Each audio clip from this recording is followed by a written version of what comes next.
മണ്ഡലം കോൺഗ്രസ് കമ്മിറ്റിയുടെ നേതൃത്വത്തിൽ ധർണയും പൊതുസമ്മേളനവും നടന്നു. പൊതുസമ്മേളനത്തിൽ എടവനക്കാട് മണ്ഡലം കോൺഗ്രസ് പ്രസിഡന്റ് പി വിശ്വൻ അധ്യക്ഷത വഹിച്ചു. TDC പ്രസിഡന്റ് മുഹമ്മദ് ഷിയാസ് പൊതുസമ്മേളനം ഉദ്ഘാടനം ചെയ്തു. DDC general secretary MJ Tomy, AG Sahadevan, VK Iqbal, Aheena Abdul Kalam, PA Joseph തുടങ്ങി നിരവധി പ്രമുഖർ പൊതുസമ്മേളനത്തിൽ പങ്കെടുത്തു. എനിക്ക് തോന്നുന്നു പല സ്ഥലത്തും പുതിയ കാണയൊന്നും പറഞ്ഞിട്ടില്ല, പഴയ കാണയുടെ മേലെ സ്ലാബിട്ട് ടൈലിട്ട് കൊണ്ടുപോകുന്നു. ഈ കാണലാണെങ്കിൽ എങ്ങും പോയി മുട്ടുന്നില്ല, തോട്ടിൽ മുട്ടുന്നില്ല, വരുന്ന വെള്ളം ഒഴുകി പോകാനുള്ള സാഹചര്യമില്ല. ഈ കാണകൾ നിറഞ്ഞ് റോഡിലേക്ക് വെള്ളം വരുന്ന അവസ്ഥ. ഈ രണ്ട് എനിക്ക് തോന്നുന്നു 200 മീറ്റർ അപ്പുറം ഒരു നടപ്പാത ഒരു ട്രാൻസ്ഫോമറിനെ വളഞ്ഞു വിട്ടി പോകുന്നു. ഇതിൽ കാണണം, ഈ റോഡിന് നേരെ ഒരു ട്രാൻസ്ഫോമറിനെ വളഞ്ഞു വെച്ച് നമ്മളെല്ലാം ഫേസ്ബുക്കിൽ കണ്ടിട്ടുണ്ട്. ബംഗാളികള് കാണവോളം കോരാൻ വരുമ്പോ അല്ലെങ്കിൽ പൈപ്പ് ഇടാൻ വരുമ്പോൾ ഒരു ബൈക്ക് ഇരിപ്പുണ്ടെങ്കിൽ അതിനെ ചീറ്റി കോരി പോകുന്ന ഒരു കാഴ്ചയെല്ലാം നമ്മൾ ഫേസ്ബുക്കിൽ കണ്ടിട്ടുണ്ട്. അതുപോലെ ഒരു വാഹനം വന്നാൽ അതിന്റെ ഫുട്പാത്തിലേക്ക് ഇടിച്ചു കയറുന്ന രീതിയിൽ, അതുപോലെ തന്നെ റോഡിലേക്ക് തള്ളി നിൽക്കുന്ന സ്ലോപ്പുകൾ. പ്രിയപ്പെട്ടവരെ, നിങ്ങൾ നോക്കണം, ഈ റോഡിലേക്കാണ് പല കടകളിൽ നിന്നും വീടുകളിലേക്കും കടകളിലേക്കും പോകുന്ന സ്ലോപ്പുകൾ നിൽക്കുന്നത്. ഇത് രാത്രികാലങ്ങളിൽ കണ്ടെയ്നറുകൾ, ഒരുപാട് കാര്യങ്ങൾ, ഒരുപാട് ചരിത്രമുള്ള ഈ നാട്ടിൽ ഞങ്ങൾ പറയുന്നു, ഈ പ്രദേശത്തെ അല്ലെങ്കിൽ ഈ രാജ്യത്തെ ഏറ്റവും പാരമ്പര്യമുള്ള ഈ രാജ്യത്തിന്റെ ജനാധിപത്യവും മതേതരത്വവും നെഞ്ചോട് ചേർത്ത് പിടിച്ചുകൊണ്ട് ഇന്ത്യൻ ദേശീയ പതാകയാണ് എന്റെ മതമെന്ന് ഉറക്കെ പ്രഖ്യാപിച്ചുകൊണ്ട് ഒരു തെരഞ്ഞെടുപ്പിനെ എടുത്ത രാഹുൽ ഗാന്ധിയുടെ പിൻഗാമികളാണ് ഞങ്ങൾ. അതുകൊണ്ട് തന്നെ പറയുന്നു, ഇനി വരുന്ന ദിവസങ്ങളിൽ സമരരംഗത്ത് നിന്ന് മാറി നിന്നുകൊണ്ട് മുന്നോട്ട് പോകാൻ ഞങ്ങൾ ആഗ്രഹിക്കുന്നില്ല. നിരന്തരമായ സമരങ്ങൾ, അത് ഏതറ്റം വരെ ചെയ്യാൻ പറ്റുമോ ആ സമരങ്ങളുമായി ഞങ്ങൾ മുന്നോട്ട് പോകും. ആ സമരത്തിന്റെ തുടക്കമായി ഈ ധർണയും ഈ സമ്മേളനവും കാണണം. എടവനക്കാട് പഞ്ചായത്ത് വില്ലേജ് ഓഫീസിന് മുമ്പിൽ നടന്ന ധർണയുടെ അവസാന ഘട്ടമാണ് ഇന്നിവിടെ ഈ പൊതുസമ്മേളനം നടക്കുന്നത്. എന്താണ് ഇങ്ങനെ ഒരു ധർണ ഇവിടെ നടത്താനുള്ള സാഹചര്യം ഉണ്ടായത്? 20 വർഷക്കാലം ഇടതുപക്ഷത്തെ പ്രതിനിധീകരിക്കുന്ന CPM MLA-മാരുണ്ടായിട്ടുണ്ട്, ശർമ്മ മന്ത്രിയായിട്ടുണ്ട്. ഇവരെല്ലാം തെരഞ്ഞെടുക്കപ്പെട്ട ഈ കാലയളവിൽ തീരദേശത്തിനോട് ബന്ധപ്പെട്ടുള്ള പ്രശ്നങ്ങൾ നിരന്തരം ജനങ്ങൾ ഉന്നയിക്കുകയാണ്. ആ പ്രശ്നങ്ങൾക്കൊന്നും ഇതുവരെ ശാശ്വതമായ പരിഹാരം കണ്ടെത്താൻ ഇവർക്കാർക്കും സാധിച്ചിട്ടില്ല. അവസാനമായി നമ്മളുടെ ഇവിടെ ഒരു MLA തെരഞ്ഞെടുത്തിട്ടുണ്ടല്ലോ, ഉണ്ണികൃഷ്ണൻ. അദ്ദേഹം എല്ലാ കാലങ്ങളിലും ഈ വന്ന 2.5 വർഷക്കാലം MLA ആയിരുന്ന അദ്ദേഹം വെള്ളം കയറുന്ന തീരപ്രദേശങ്ങളിൽ വന്ന് ഓരോ വാഗ്ദാനങ്ങൾ നൽകും. ആ വാഗ്ദാനങ്ങൾ നൽകി പുള്ളിയുടെ വഴിക്ക് പോകും. ഇങ്ങനെ ജനങ്ങളെ പറഞ്ഞ് പറ്റിക്കുന്ന, തീരദേശവാസികളെ വഞ്ചിക്കുന്ന ഒരു ഗവൺമെന്റ് MLA വേറെയുണ്ടോ? മത്സ്യത്തൊഴിലാളികൾ തിങ്ങിപ്പാർക്കുന്ന ഈ തീരപ്രദേശത്ത് മത്സ്യത്തൊഴിലാളികൾക്ക് മറ്റുള്ളവരെ പോലെ അന്തസ്സായി ജീവിക്കാനുള്ള സാഹചര്യം ഉണ്ടാക്കുന്നതിന് പകരം ഇല്ലാത്ത വാഗ്ദാനങ്ങൾ നടത്തി അവരെ പറ്റിക്കുന്ന പ്രവണതയാണ് സംഘടിപ്പിച്ചത്. നിങ്ങൾക്ക് എല്ലാവർക്കും അറിയാവുന്ന പോലെ ഞങ്ങൾ കഴിഞ്ഞ കുറേ കൊല്ലങ്ങളായി കാത്തിരുന്ന് വിഷമിച്ച് ജനങ്ങളുടെ പ്രശ്നങ്ങളിൽ ഇടപെടാൻ കഴിയാത്ത ഗവൺമെൻറ് യാതൊരുവിധ തീരദേശ പ്രശ്നങ്ങളിലും ഇടപെടാതെ ജനങ്ങളെ ദുഃഖത്തിലാക്കിയതിൻ്റെ പേരിൽ മാത്രമാണ് ഇത്തരം ഒരു യോഗം നമ്മൾ സംഘടിപ്പിച്ചത്.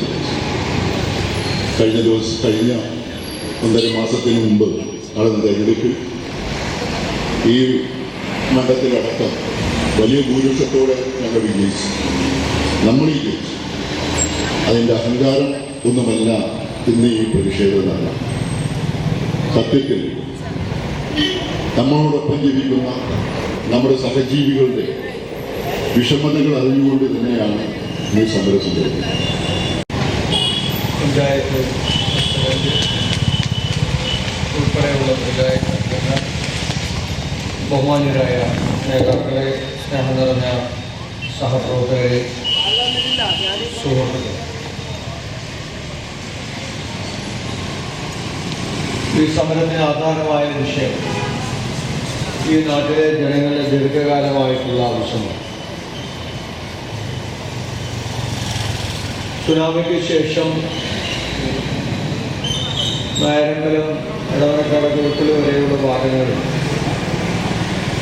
ശക്തമായ രീതിയിൽ കടൽ കയറ്റം കൊണ്ട് കടലിമുട്ടുന്ന നൂറുകണക്കിന് വരുന്ന കുടുംബങ്ങളെ ബാധിക്കുന്ന ഏറ്റവും ഗുരുതരമായ ഒരു വിഷയത്തിൽ സർക്കാരിൻ്റെയോ ജനപ്രതിനിധികളുടെയോ ഭാഗത്തു നിന്നുള്ള കാര്യക്ഷമമല്ലാത്ത ഇടപെടൽ അത് ജനജീവിതം ദുസ്സഹമാക്കിയിരിക്കുകയാണ്.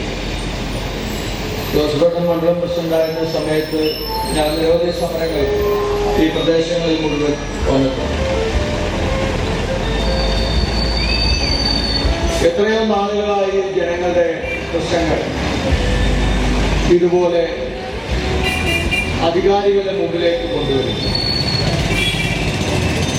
കഴിഞ്ഞ വർഷവും ഈ പ്രദേശത്ത് നായരമ്പലത്തും എടവനക്കാടും ഉൾപ്പെടെയുള്ള പ്രദേശങ്ങൾ ജനങ്ങൾ, തീരദേശവാസികളായിട്ടുള്ള ആളുകൾ റോഡിൽ സമരവുമായി രംഗത്തിറങ്ങി. ഓരോ വർഷവും നിരവധി പ്രാവശ്യമാണ് കടൽ കയറുന്നത് മൂലം ജനങ്ങൾക്ക് വീടുകളിൽ നിന്ന് ഒഴിഞ്ഞു പോകേണ്ട സാഹചര്യമുണ്ടായി. എത്രയോ കുടുംബങ്ങളാണ് ഉള്ളതെല്ലാം വിറ്റുമിറക്കി അല്ലെങ്കിൽ ഉപേക്ഷിച്ച് ഈ പ്രദേശത്ത് നിന്ന് വിട്ടുപോകാനുള്ള സാഹചര്യമുണ്ടായി. നിരവധിയായിട്ടുള്ള പ്രശ്നങ്ങൾ ജനങ്ങളെ സംബന്ധിച്ചിടത്തോളം ഉണ്ടെങ്കിലും ഇത് ശ്രദ്ധിക്കേണ്ട സർക്കാരും MLA-യും ഉൾപ്പെടെയുള്ള ആളുകൾ ജനങ്ങൾക്ക് ഓരോ വർഷവും അല്ലെങ്കിൽ ഓരോ തെരഞ്ഞെടുപ്പ് വരുമ്പോഴും പുലിമുട്ട് സ്ഥാപിക്കേണ്ട സ്ഥലത്ത് മുഴുവൻ കുറച്ച് കല്ലൊക്കെ കൊണ്ടുവന്നിട്ട് ജനങ്ങളുടെ കണ്ണിൽ പൊടിയിടാനുള്ള നടപടികളാണ് കഴിഞ്ഞ 20 വർഷക്കാലം നമുക്ക് കാണാൻ കഴിയും. ശർമ്മ 3-ന്റെ MLA ആയിരുന്നു. അതിൻ്റെ ഒരു മന്ത്രിസഭയുണ്ടായി. ഇപ്പോൾ കഴിഞ്ഞ 5 വർഷക്കാലം പിണറായി ഭരിച്ചു. വീണ്ടും പിണറായി വിജയന്റെ 3 വർഷക്കാലം, 8 വർഷക്കാലം കഴിഞ്ഞു. ഈ സമയം മുഴുവൻ ഇടതുപക്ഷ ജനാധിപത്യ മുന്നണിയുടെ ജനപ്രതിനിധികളായി MLA-മാരായി. തൊട്ടപ്പുറത്ത് കൊച്ചിയിൽ ചെല്ലാനത്താണ് ഏറ്റവും കൂടുതൽ കടൽക്ഷോഭങ്ങൾ. ചെല്ലാനത്ത് കുറേ സ്ഥലത്ത് പെട്രോപാഡ് നിർമ്മിക്കപ്പെട്ടു. ബാക്കി കണ്ണമാലി, പാനാശ്ശേരി, സൗദി പോലുള്ള പ്രദേശങ്ങളിൽ രൂക്ഷമായ കടൽ കയറ്റം അവിടെ ഇത് നിർമ്മിക്കപ്പെട്ടു. അതിനേക്കാൾ ഗുരുതരമായ സാഹചര്യമാണ് ഈ പ്രദേശങ്ങളിൽ ഉണ്ടായിരുന്ന. പുലിമുട്ടുകളെല്ലാം നഷ്ടപ്പെട്ടു. സുനാമി സമയത്ത് മദ്രാസ് IIT-യുടെ ഒരു പഠനം നടത്തി പുലിമുട്ടിടണം എന്ന് പറഞ്ഞ പ്രദേശത്തൊന്നും അത് സ്ഥാപിച്ചിട്ടില്ല. സർക്കാരിന്റെ ഭാഗത്ത് നിന്ന് അതിന് അനുകൂലമായിട്ടുള്ള യാതൊരു നിലപാടുകളും ഉണ്ടായിട്ടില്ല. ശർമ്മ 15 വർഷക്കാലം MLA ആയിരുന്ന സമയത്ത് പോലും ഇത്രയധികം ജനങ്ങളെ ബാധിക്കുന്ന ഒരു വിഷയത്തിൽ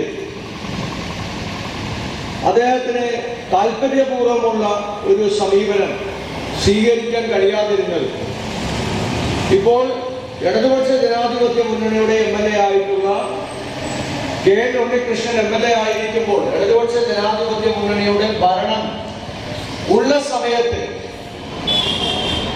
എന്തുകൊണ്ടാണ് ഇത്തരത്തിലുള്ള ഈ വൈപ്പിൻകരയിലെ ഏറ്റവും വലിയ ഒരു ജനകീയ വിഷയത്തിൽ ശാശ്വതമായിട്ടുള്ള ഒരു നടപടിക്ക് തുടക്കം കുറിക്കാനോ ജനങ്ങൾക്കൊരു സമാശ്വാസം ലഭിക്കുന്ന ഇത്തരത്തിലുള്ള പദ്ധതികൾ നടപ്പിലാക്കുന്നതിനുള്ള ഒരു നടപടി സ്വീകരിക്കാനോ എന്തുകൊണ്ടാണ് ഉണ്ണികൃഷ്ണന് കഴിയാത്തത്?